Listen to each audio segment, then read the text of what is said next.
اللہ اکبر اللہ اکبر۔ السلام علیکم ورحمۃ اللہ وبرکاتہ۔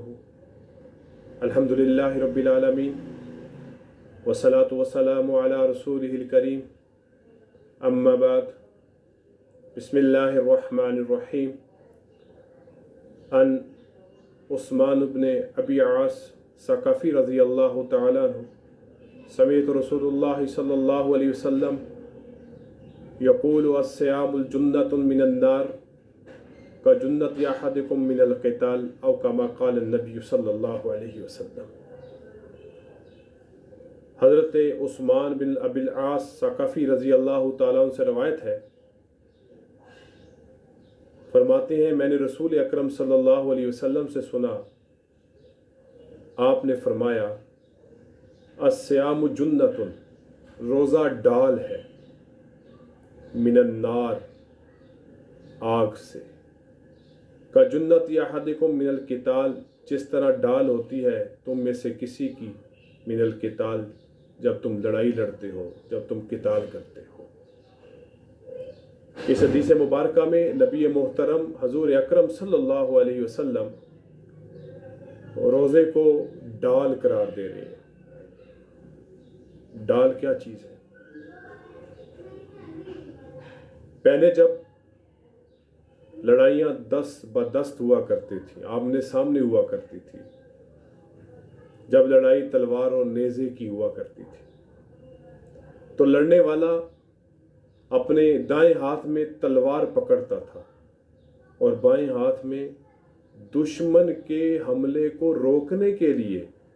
اور اپنے آپ کو محفوظ رکھنے کے لیے ڈال کا استعمال کرتا تھا۔ دائیں ہاتھ سے حملہ کرتا تھا، بائیں ہاتھ سے اس ڈال کے ذریعے سے اپنا تحفظ کرتا تھا، تلوار کے حملے سے، نیزے کے حملے سے، تیر کے حملے سے۔ جیسے کہ نبی علیہ السلام نے فرمایا بھی کجنۃ احدکم من القتال، جیسے کہ لڑائی میں تم میں سے کسی ایک کی ڈال ہوتی ہے،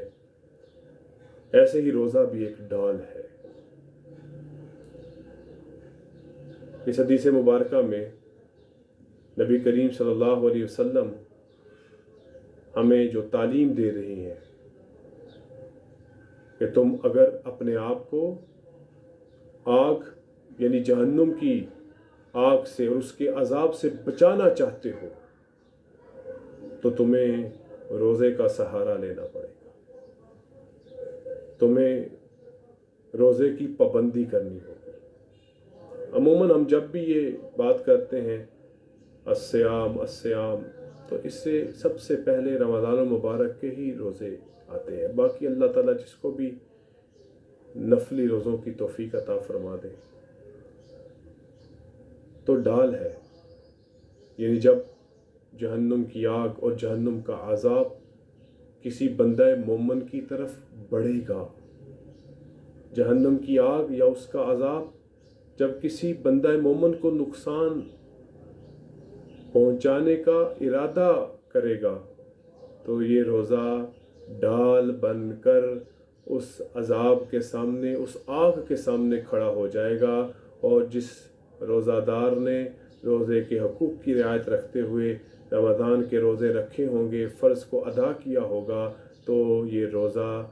اس کے اور جہنم کی آگ کے درمیان ڈال بن جائے گا۔ جیسے میدان جنگ میں دشمنوں کے حملوں کو روکنے کے لیے ڈال استعمال کی جاتی ہے، ایسے ہی جہنم کی آگ سے بچاؤ کے لیے رمضان کا روزہ ہے جو بندہ مومن کے لیے ایک ڈال ہے۔ اسی طرح کا ایک مضمون ایک دوسری حدیث مبارکہ میں آیا ہے جس میں نبی کریم صلی اللہ علیہ وسلم نے ارشاد فرمایا کہ روزہ ڈال ہے جب تک اس کو ضائع نہ کیا جائے۔ روزہ ڈال ہے جب تک اس کو ضائع نہ کیا جائے۔ کیا مراد؟ ضائع ڈال کی تو سمجھ آ گئی ہمیں، جب تک ضائع نہ کیا جائے، مطلب یہ روزہ رکھا ہوا ہے، بھوکے پیاسے بھی رہ رہے ہیں، اوقات کی پابندی بھی ہو رہی ہے، صبح صادق سے لے کر غروب آفتاب تک کچھ کھایا پیا نہیں ہے، لیکن کچھ ایسے گناہ کیے ہیں جن کی شریعت نے پابندی ہے کہ نہیں کرنے ہیں، غلط ہیں، ممنوع ہیں، جو غیبت ہے، جو جھوٹ ہے، جو گالی گلوچ ہے، اس طرح کے بے شمار گناہ روزے کی حالت میں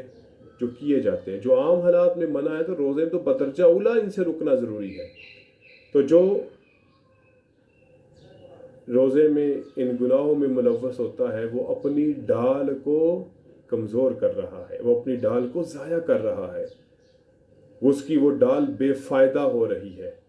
تو لہٰذا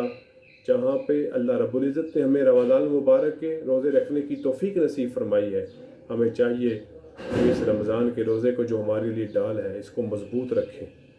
اس میں کسی طرح کا عیب نہ پیدا ہونے دیں، اس میں کسی طرح کی کوئی کمزوری اور ضعف نہ پیدا ہونے دیں، وگرنہ یہ ڈال ہمارے کسی کام نہیں آئے گی۔ الصوم الجنہ، روزہ ڈال ہے، اور اس ڈال کو اس وقت تک برقرار رکھا جائے گا جب تک روزے کے حقوق کی رعایت رکھی جائے گی۔ اللہ تعالیٰ مجھے اور آپ کو عمل کی توفیق عطا فرمائے۔ وآخر دعوانا ان الحمد للہ رب العالمین، والسلام علیکم ورحمۃ اللہ وبرکاتہ۔